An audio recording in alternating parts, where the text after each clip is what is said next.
तो target with PS Parihar channel में आपका स्वागत है। आइए शुरू करते हैं और देख लेते हैं कि आज के दैनिक रोजगार समाचार भाग 2 की इस वीडियो में विद्यार्थी जीवन से संबंधित कौन कौन सी सूचनाएं हैं। तो वीडियो को जल्दी से लाइक कर दें, शेयर कर दें। जिन छात्रों ने चैनल को अभी भी सब्सक्राइब न किया हो तो जल्दी से सब्सक्राइब कर लें ताकि आप लोगों को इसी प्रकार की ऑथेंटिक और सॉलिड अपडेट से सबसे पहले मिलती रहे। आगे बढ़ने से पहले एक सूचना है उन विद्यार्थियों के लिए जो विद्यार्थी बीपीएससी तैयारी 4 की तैयारी कर रहे हैं। वे सभी अभ्यर्थी एक संस्था है द ऑफिसर्स एकेडमी, यहाँ पर जाकर के अपनी तैयारी पूरी कर सकते हैं। यहाँ पर एक क्रांतिकारी बैच विजय 2.0 के नाम से स्टार्ट हो गया, जहाँ पर टॉपिक वाइज एनसीईआरटी थ्योरी के साथ में तैयारी करवाई जा रही है, प्रिपरेशन करवाई जा रही है। हिंदी माध्यम के विद्यार्थियों के लिए ये बैच है। 15 फरवरी से ये बैच स्टार्ट हो गया। फीस बहुत कम रखी गई है, मात्र 999 रुपए। और इनका कोई भी आप एमसीक्यूज वाला जो बैच है, आपको हर बैच के साथ में ये बैच अलग से आपको निःशुल्क मिल जाता है, जिसकी फीस 599 रुपए है। तो ये बैच तो मिलेगा ही और ये बैच आपको अलग से मिल जाएगा। एक बात और, जो विद्यार्थी प्रयागराज के हैं और वो अगर ऑफलाइन कोचिंग करना चाहते हैं तैयारी 4 की, तो वो विद्यार्थी प्रयागराज में ऑफलाइन कोचिंग भी कर सकते हैं। यहाँ पर 23 फरवरी से इनका जो बैच है वो स्टार्ट हो गया है। यहाँ पर इनका कॉन्टैक्ट नंबर है, स्वराज भवन के जस्ट सामने इनका ऑफिस है। यहाँ से जाकर के आप लोग और अधिक जानकारी प्राप्त कर सकते हैं। भारत के सर्वश्रेष्ठ शिक्षकों की जो टीम है वो आपकी पढ़ाई करवाएगी और उचित गाइडेंस और मार्गदर्शन भी देगी। तैयारी 1, तैयारी 2, तैयारी 3 में इस अकेडमी से रिकॉर्ड सिलेक्शन भी हुए।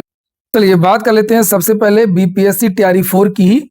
और ये आज ही का पेपर है, मैंने कल भी इसके बारे में आपको जानकारी दी थी। तैयारी 4 के विज्ञापन की मांग को लेकर के 18 तारीख को विद्यार्थी आंदोलन करेंगे। बीपीएससी की ओर से तैयारी 4 का विज्ञापन जारी नहीं किए जाने से शिक्षक अभ्यर्थियों में नाराजगी है और इसे लेकर के 18 मार्च को आंदोलन करने की घोषणा की गई है। छात्र नेता दिलीप कुमार ने रविवार को कहा कि तैयारी 4 के लाखों अभ्यर्थी पिछले 2 वर्षों से वैकेंसी का इंतजार कर रहे हैं, लेकिन अब तक विज्ञापन जारी नहीं किया गया है। आंदोलन ही एकमात्र रास्ता बचा है।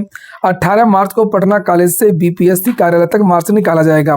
वहीं पर जानकारी यह भी मिल रही है कि हो सकता है कि इसी महीने के अंत में तैयारी 4 का विज्ञापन जारी हो जाए। अगली सूचना है एडेड जूनियर हाई स्कूल शिक्षक भर्ती की। आज के समाचार पत्रों के माध्यम से आप लोगों को जानकारी मिली कि एडेड जूनियर हाई स्कूल शिक्षक भर्ती से उच्चीकृत विद्यालय हुए बाहर।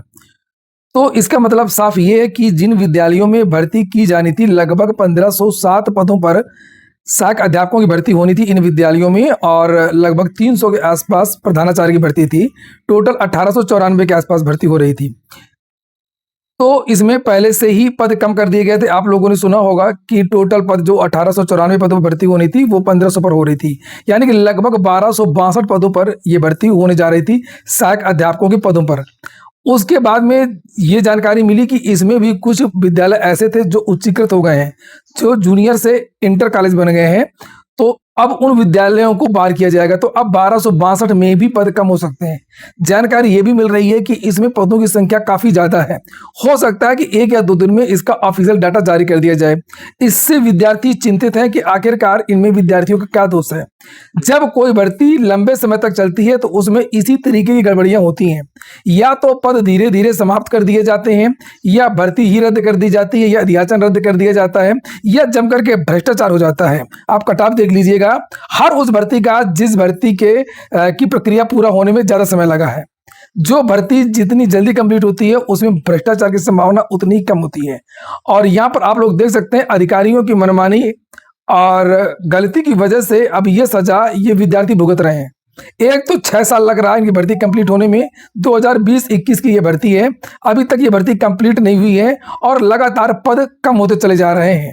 जबकि जानकारी ये भी मिली है कि इन एडेड जूनियर विद्यालयों में लगभग 4500 पद रिक्त हैं। इसमें अन्य विद्यालय भी हैं। इसको लेकर के भी विद्यार्थियों ने शिक्षा निदेशालय में जाकर के मांग की थी। तो अधिकारियों का यह कहना था कि विज्ञापन में जो पद निकाले गए हैं उन्हीं पद पर हम भर्ती करेंगे और इसके लिए अगली भर्ती लाएंगे। जो 4500 रिक्त पद है एडेड जूनियर के, इसके लिए एक नई वैकेंसी आएगी, ये अधिकारियों का कहना था। तो विद्यार्थियों का यह कहना कि जब ऑलरेडी पद रिक्त हैं तो पद कम ना करने की वजह से ना किया जाए और जो रिक्त पद है इसको इसी भर्ती में जोड़ दिया जाए। इससे सरकार का भी समय बचेगा और विद्यार्थियों को भी रोजगार मिल जाएगा। तो फिलहाल विद्यार्थी जो है ये अपना अभियान चला रहे हैं, सोशल मीडिया में अधिकारियों से मिल रहे हैं और देखते हैं अब क्या होता है। और विद्यार्थियों को ये कहना है कि 1500 से हटा करके आपने 1262 कर दिया जाए, तो अब इससे कम ना किया जाए, नहीं तो फिर बड़ी समस्या होगी। विद्यार्थी बहुत ज़्यादा हताश और निराश हो जाएंगे। चूंकि आपने देखा होगा कि इसका रिजल्ट भी जारी हो चुका है, बस अब फाइनल नियुक्ति होनी एक और सूचना है जो आज सुबह के समाचार पत्रों के माध्यम से दी गई थी, लेकिन ये सुबह की वीडियो में छूट गई थी। डिग्री कॉलेजों में जल्द 2270 पदों पर होगी शिक्षक भर्ती, बात असिस्टेंट प्रोफेसर भर्ती की हो रही है। तो यहाँ पर नई भर्ती की बात नहीं है, ये पुरानी भर्तियां जो चल रही हैं प्रदेश में उसकी बात हो रही है। प्रदेश के राजकीय व सहायता प्राप्त महाविद्यालयों में शिक्षकों की कमी जल्द दूर की जाएगी। इसके लिए पूरे प्रदेश के डिग्री कॉलेजों में कुल 2270 पदों पर शिक्षकों की भर्ती की जाएगी और इनमें 1253 पद राजकीय महाविद्यालयों के हैं, जिनके लिए उत्तर प्रदेश लोक सेवा आयोग पहले ही विज्ञापन जारी कर चुका है, जबकि 1017 पद सहायता प्राप्त महाविद्यालयों में भरे जाएंगे और इसके लिए उत्तर प्रदेश शिक्षा सेवा चयन आयोग ने अपनी तैयारी पूरी कर ली है और भर्ती प्रक्रिया जल्द शुरू होगी। यह जानकारी उच्च शिक्षा निदेशक डॉक्टर BL शर्मा ने रविवार को छत्रपति साहूजी महाराज विश्वविद्यालय CSJMU में आयोजित कार्यक्रम के दौरान कही। तो ये भी विज्ञापन संख्या 51 की बात हो रही है, जिसकी परीक्षा दोबारा होनी है और ये पुरानी भर्ती है उत्तर प्रदेश लोक सेवा आयोग की, जिसकी परीक्षा होनी है। GDC की बात हो रही है।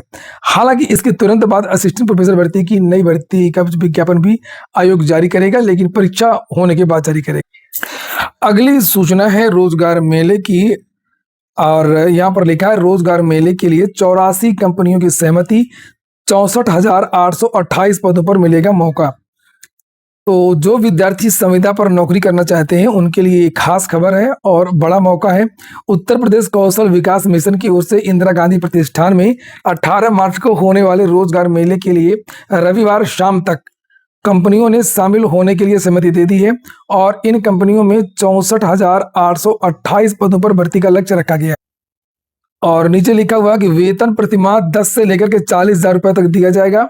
राजकीय औद्योगिक प्रशिक्षण संस्थान ITI लखनऊ के प्लेसमेंट अधिकारी MA खान ने बताया कि कंपनियों में अलग अलग पदों के सापेक्ष शैक्षिक अर्हता तय की गई है। 10वीं से लेकर के 12वीं स्नातक ITI उत्तीर्ण वाले अभ्यर्थी इसमें शामिल हो सकेंगे।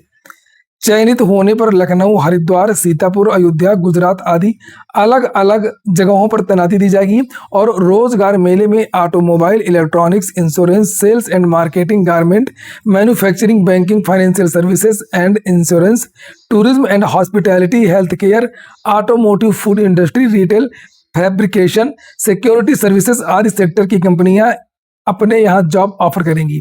खास बात यह है कि इसमें न्यूनतम 18 वर्ष वाले प्रतिभाग करने के लिए पात्र हैं। कई कंपनियों ने 50 वर्ष तक वालों को भी मौका दिया है। तो सबको मौका मिला है। हाई स्कूल से लेकर के स्नातक तक ITI पास विद्यार्थियों को बुलाया गया है। आगे लिखा है कि उन्होंने बताया कि रोजगार मेला स्थल पर कंपनियों का पूरा विवरण वहां दिखाया जाएगा कि कौन सी कंपनी है, क्या क्या चीजें हैं इसके अंदर। अभ्यर्थी अपनी योग्यता के अनुसार जाकर के वहां पर रजिस्ट्रेशन करा करके शामिल हो सकते हैं। आप लोग वहीं पर रजिस्ट्रेशन भी करा सकते हैं और वहीं पर शामिल भी हो सकते हैं रोजगार मेला पर। शेयर कर दीजिए इस वीडियो को, जो भी विद्यार्थी इच्छुक हों तो यहाँ पर इस आवेदन की प्रक्रिया में भाग ले सकते हैं। यह हो गया आज का वीडियो आपको अच्छा लगा हो, आपके काम का हो तो लाइक अवश्य कर दें। जिन छात्रों ने चैनल को सब्सक्राइब न किया हो सब्सक्राइब कर लें। पूरा वीडियो सुनने के लिए बहुत बहुत धन्यवाद।